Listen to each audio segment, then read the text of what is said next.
네, 경매 물건 보다 보면요, 유찰이 굉장히 많이 되는 물건들이 있습니다. 뭐, 아파트나 상가의 경우도 이런 물건들이 종종 있는데, 사실 이런 물건의 경우에는 주로 권리관계 문제예요. 뭐 대항력인 임차권을 인수하거나, 또는 집합 건물에서 대지권에 문제가 있거나, 이런 물건들이 이제 유찰이 많이 되죠. 사실상 이런 물건들의 경우는 정말로 현저하게 저렴하게 낙찰받지 않으면 이것을 뭐, 정상적으로 시세보다 저렴하게 취득할 수 있는 방법은 없죠. 네, 토지의 경우에는요, 사실 이제 권리관계 문제보다도 이 토지가 개발 가능성 있는 여부, 이런 물건들 때문에 유찰이 많이 되거든요. 전남 영암군에 감정가 16억대 물건이 최저가 2억 3,800까지 무려 8번이나 유찰된 임야가 있습니다. 얼마 전에도 이렇게 유찰이 여러 차례 됐었던 임야 종종 소개해드렸었는데, 이제 얼마 전에 소개해드렸었던 임야의 경우에는 주무관청의 허가를 받아야만 허가 결정 받을 수 있었던 그런 사유였는데, 이 물건은 그런 문제는 아니었습니다. 그리고 이 물건이 경매로 나왔던 이유가 있어요. 바로 공유물 분할을 위한 형식적 경매였습니다. 이게 22명이 소유하고 있었는데, 이게 경매를 통해서 매각하는 그런 물건인데, 이 매각 대금에서 각 지분 비율로 배분을 받게 될 겁니다. 아마 여러분들 중에도 어떤 부동산을 여러 명이 공동 소유하고 있는 이런 분들이 좀 계실 거예요. 이렇게 여러 명이 공동 소유하고 있는 경우에는 부동산을 통해서 매매로 처분하려면 모든 공유자들이 합의가 돼야 됩니다. 가서 매매 계약을 위한 도장을 찍고 와야 돼요. 그래야 처분할 수 있거든요. 그런데 단 한 사람이라도 반대한다 그러면 이걸 처분할 수가 없겠죠. 자, 이런 경우에 법원을 통해서 공유물 분할을 경매 신청하는 방법, 이 부분에 대해서 포커스를 맞춰서 소개해 드리도록 하겠습니다.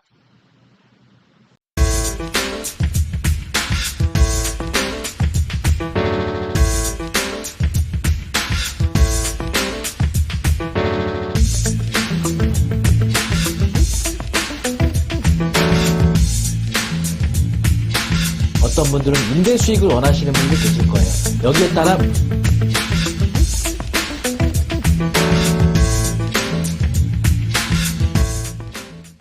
사건 번호 목포 2020-53211입니다. 전남 영암군 삼호 용앙리라는 곳이에요. 여기 여러 개의 필지가 매각되는 건데요. 토지 면적이 8650제곱미터, 약 24,000평에 달합니다. 감정가 16억 2,596만 3,800원에서 8번이 유찰돼서 최저가 2억 3,869만 3천원이에요. 굉장히 많이 유찰이 되어 있죠? 네, 매각기일은 촬영일 기준에서 6월 16일 월요일인데, 촬영일 기준으로 해서 저희가 입찰 결과를 확인해 보니까 이때도 유찰됐습니다. 그래서 다음 약 한 8월경에 1억 9천만 원의 입찰을 진행할 예정으로 보시면 되겠습니다. 위치 보시면은요, 이렇게 바로 여기입니다. 여기가 목포 시내고요. 그래서 여기가 전라남도 영암군에 속하는 곳인데 바로 여기 중 바로 세안대학교 영암 캠퍼스 위쪽에 위치하고 있죠. 여기 아래쪽은 영암 해남 관광 레저형 기업 도시가 계획이 되어 있고요. 바로 여기입니다. 네.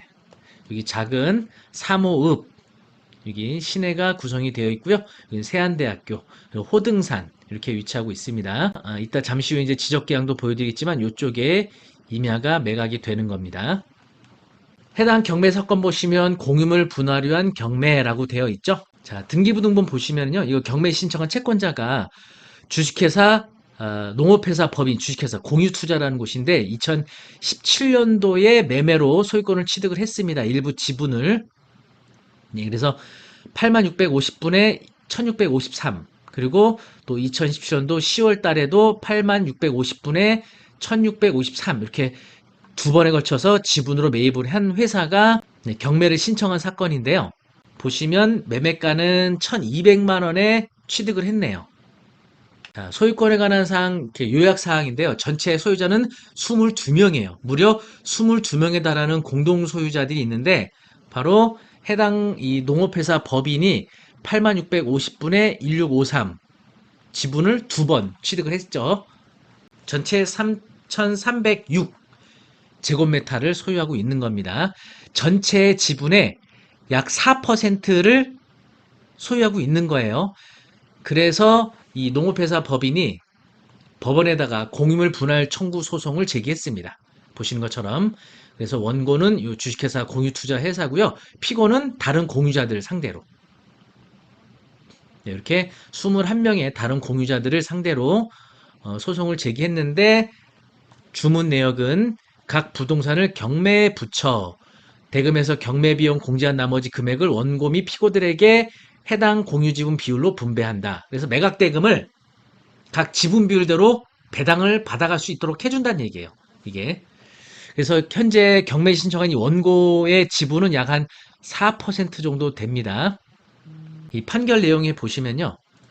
재판에 의한 공유물 분할은 각 공유자의 지분에 따른 합리적인 분할을 할 수 있는 한 현물 분할하는 것이 원칙입니다. 현물 분할. 다시 말하면 토지를 지분 비율대로 자르는 거예요. 그런데 대금 분할에 있어서 현물로 분할할 수 없다는 요건은 물리적으로 엄격하게 해석할 것은 아니고 공유물의 성질, 위치나 면적, 이용 상황, 분할 후의 사용 가치 등에 비추어 보아 현물 분할하는 것이 곤란하거나 부적당한 경우를 포함한다. 이렇게 돼 있죠. 그래서 해당 물건이 현물 분할로 가지 않고 대금 분할의 방법인 경매로 갔던 이유를 여기 이제 명시하고 있는데요. 각 부동산은 14필지이고 공유자가 22인으로 공유자들의 이해관계를 조정하는 분할안을 마련하기가 어려운 점, 일부 공유자들의 지분에 관해 소유권 청구권 가등기 또는 압류등기가 맞춰져 있는 점, 원고가 경매 분할을 주장하는 것에 대해 피고 3명이 동의하고 있고 피고 4명은 경매 분할에 반대하고 있을 뿐 구체적인 분할안을 제시하고 있지 않으며 나머지 피고들은 아무런 의견을 제시하고 있지 않는 점 등을 종합해 보면 이 사건 부동산은 현물 분할을 하는 것이 곤란하거나 부적당한 경우에 해당한다. 그래서 이렇게 현물 분할하기 곤란하기 때문에 대금 분할인 형식적 경매로 가게 됐다는 요 판결문입니다. 네, 이렇게 여러 명이 공동 소유하고 있는 부동산의 경우에는요. 부동산을 통해서 매매로 처분하려면 모든 공유자들이 합의가 있어야 되는데 단 한 사람이라도 반대가 있게 된 경우에는 매매를 할 수가 없죠.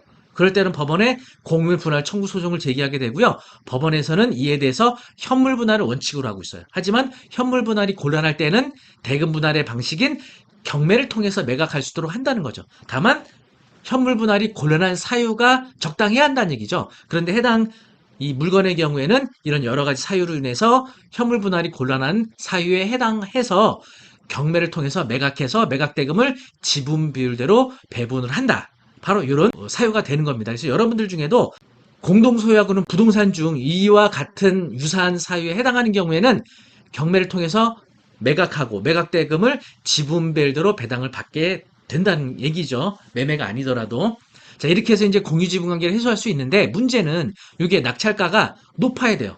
낙찰가가 높지 않으면 오히려 손해볼 수도 있게 되는 겁니다.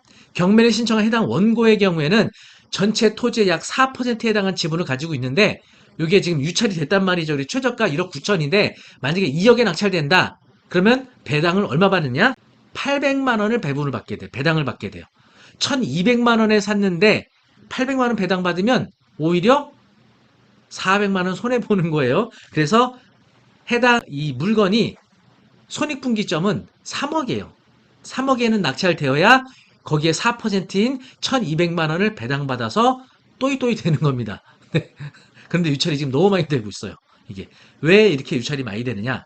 이유를 한번 알아보도록 하겠습니다. 네, 보시는 것처럼 이렇게 전체 14필지가 매각이 되는 겁니다.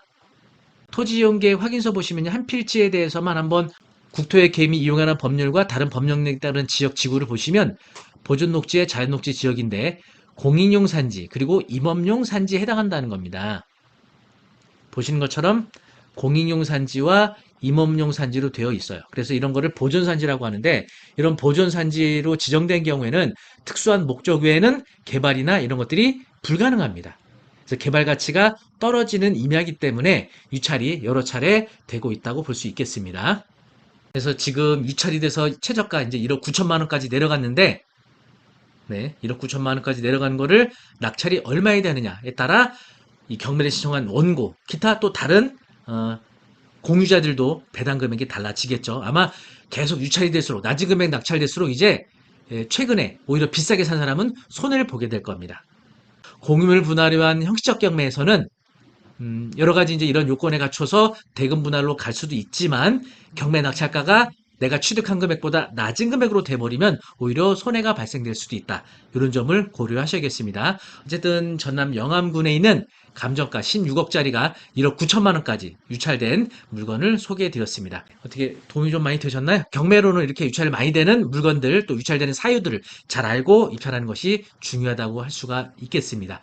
저희 PLED 원격 평생교육원에서는요, 다양한 경공매 관련된 교육을 하고 있는데요.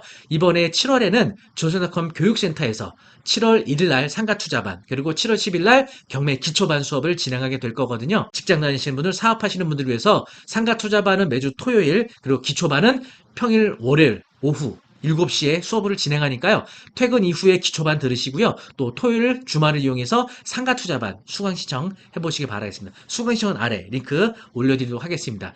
기초반 4주, 그리고 상가투자반 4주, 이렇게 각각의 4주, 아주 짧은 기간 동안 경매에 대해서 잘 배울 수 있는 과정이 되니까 여러분 많은 수강 신청 바라겠습니다. 영상이 도움이 되셨다면 구독, 좋아요 부탁드립니다. 감사합니다.